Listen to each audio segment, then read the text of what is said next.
Tu voudrais la protéger. C'est ça, oui. Tu voudrais la protéger de quoi? Contre quoi? Parce qu'elle se fait blesser. Uh-huh.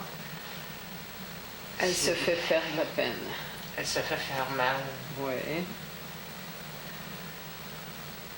Et tu as une réaction à ça. Tu voudrais exprimer quelque chose à ta mère? Qu'est-ce que tu voudrais lui dire? Maman, je suis là. Uh-huh. Je vais te défendre, moi. Mm-hmm. Je me donne déjà la mission de guerrier. C'est ça. Vois le rôle que déjà tu te donnes. Revivre sa naissance. Voilà une réalité bien concrète pour ceux qui s'adonnent au rebirth. Le docteur Denise Roussel est psychologue. Elle fait revivre la naissance aux gens qui désirent se débarrasser des traumatismes reliés à l'accouchement. Pour avoir accès au château fort de la mémoire, le docteur Roussel utilise une technique de respiration, le rebirth. Elle se donnait pas non plus la permission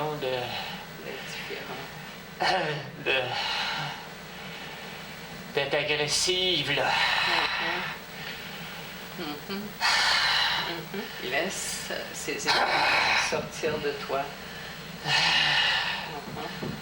Oui, le rebirth a vraiment comme focus, là, ce qu'on vit, c'est revivre les conditions de sa naissance de façon à les comprendre, à sortir l'émotion qui était logée dans le corps, parce que notre corps n'oublie rien.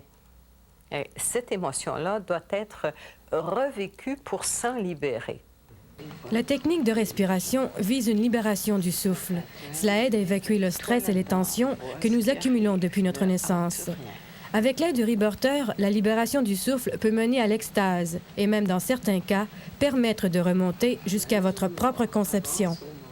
Je vais vous inviter à laisser surgir sur votre écran intérieur une image spontanée du moment où le spermatozoïde rencontre l'ovule.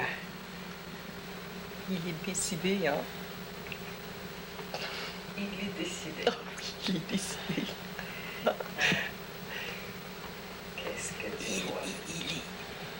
Il est décidé, il sait tellement ce qu'il veut.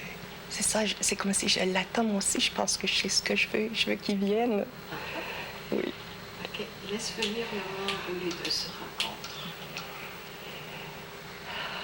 Je suis pas pressée, c'est trop plaisant. C'est trop plaisant de s'attendre.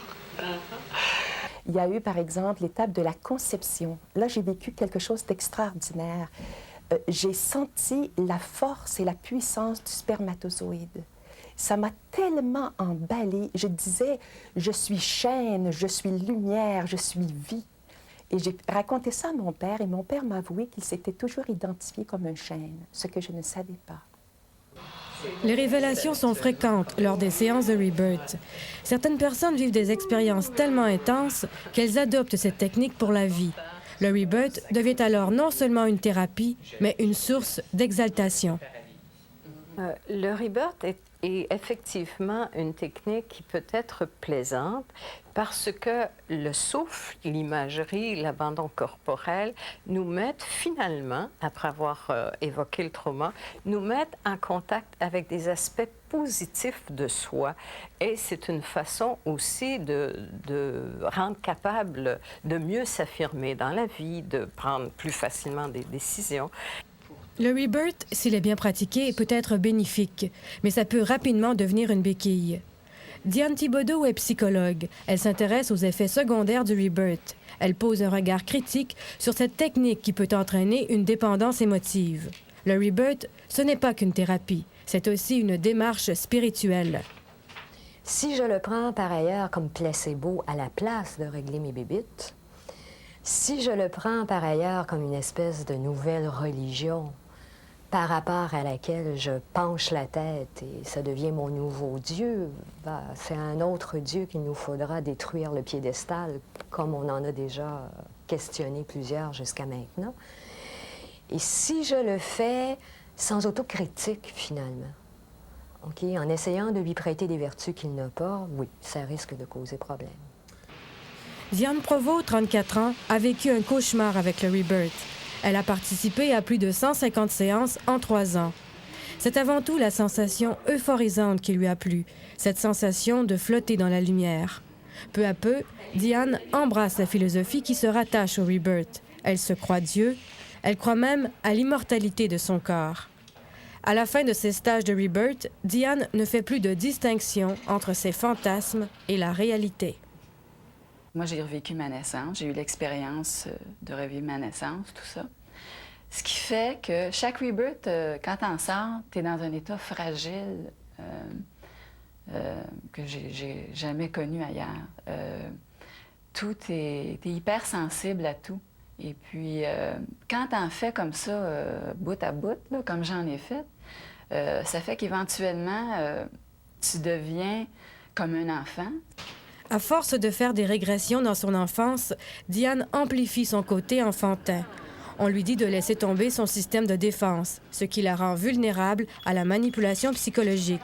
Elle ne peut carrément plus fonctionner dans notre société d'adultes. D'abord, j'y ai presque laissé ma peau là-dedans. Alors, ce que je veux dire par là, c'est... j'ai eu tellement une difficulté à me réintégrer dans la société, à reprendre contact avec les gens, à redevenir Diane, la Diane de mon enfance, là, de la Diane ordinaire. Par le biais de psychiatres, j'ai été obligée d'aller consulter la médecine un petit peu plus traditionnelle. Quand on a eu très, très peur, comme ça, de perdre la boule, ni plus ni moins, pour moi, ce qui est important, c'est la vie quotidienne. Finalement, Diane quitte le centre de croissance où elle pratique le Rebirth. Elle demande de l'aide à Lynn Beauchamp du Centre Infocroissance. C'est un organisme qui recueille les plaintes des personnes qui ont été lésées par ce type de centre. Lorsqu'elle est arrivée à Infocroissance, je pense qu'elle est arrivée, même après avoir sorti de là depuis quelques mois, je pense qu'elle était encore en état de choc. En état de choc, d'avoir, je pense, s'être sentie trompée, d'avoir mis tant de confiance, tant d'espoir également dans ce centre de croissance, dans ce qu'on lui avait enseigné pendant 2 ans, et de s'être sentie finalement utilisée, trompée vraiment. En plus du sentiment d'avoir été abusée, Diane conserve les cicatrices de la rupture avec ses parents. Je pensais pas que même 3 ans plus tard, ça faisait encore mal. Ils m'ont perdue pendant plus de 3 ans parce que ça m'a pris du temps avant de pouvoir reprendre contact avec eux sans avoir peur d'être rejetée parce que je les avais rejetés avec ma nouvelle philosophie de pensée. Et puis maintenant... Dieu merci, je dois croire en Dieu à quelque part, parce que je l'utilise encore. Je me réconcilie petit à petit avec ma famille, avec quelques-unes de mes amies. Selon Lynn Beauchamp, il existe 2 types de Rebirth au Québec, l'un à tendance spirituelle et l'autre qui est davantage une thérapie psychologique. En fait, il y a des rebirtheurs, à mon sens, malheureusement, je pourrais peut-être les appeler comme des apprentis sorciers, c'est-à-dire des gens qui croient vraiment, réellement, que le rebirth peut tout solutionner. Un peu comme le fondateur Leonard Orr le dit, que ça peut, que le traumatisme de ma naissance explique toutes les souffrances que je vis par la suite dans ma vie. Par contre, au Québec, il y a d'autres personnes qui pratiquent le rebirth, c'est-à-dire qui le pratiquent en tant que thérapeute, là, qui en font faire, et qui voient là-dedans avant tout une technique qui s'inscrit dans tout un cadre thérapeutique. C'est-à-dire que pour eux, après un rebirth, c'est pas fini là. Ils vont prendre le temps d'accompagner le client ou encore, ils vont faire quelques séances de rebirth, mais ils feront pas du rebirth à toutes les séances qu'ils ont avec leurs clients. Il va y avoir d'autres séances où, avant tout, ils vont parler avec le client, ils vont l'écouter, essayer de comprendre qu'est-ce que le client vit.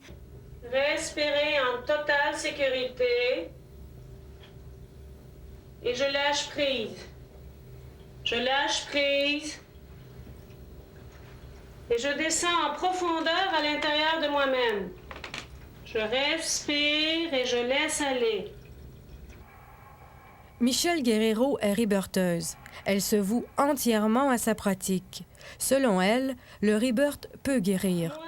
Si on le pratique avec conviction, on peut revenir à nos vies antérieures, on peut devenir prospère dans le présent, et on peut même parvenir à l'immortalité, non pas de l'âme, mais bien du corps. On la voit ici avec une élève lors d'une séance de Rebirth dans un bain.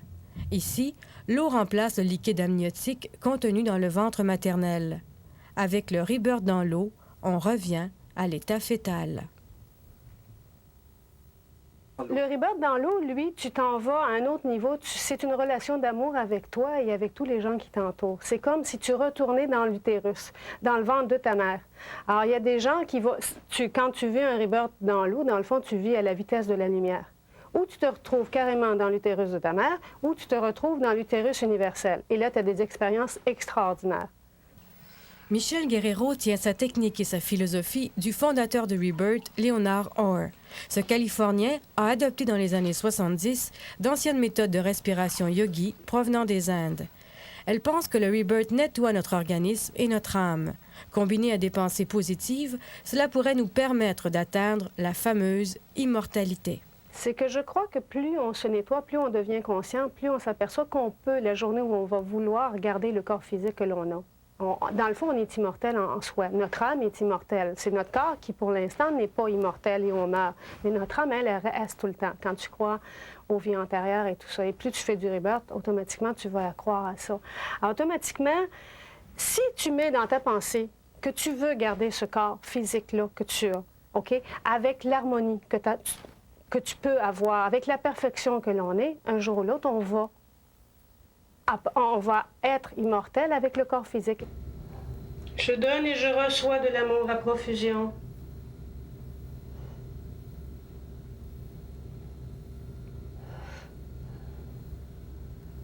Je me permets de recevoir tous les cadeaux que l'univers veut bien me donner.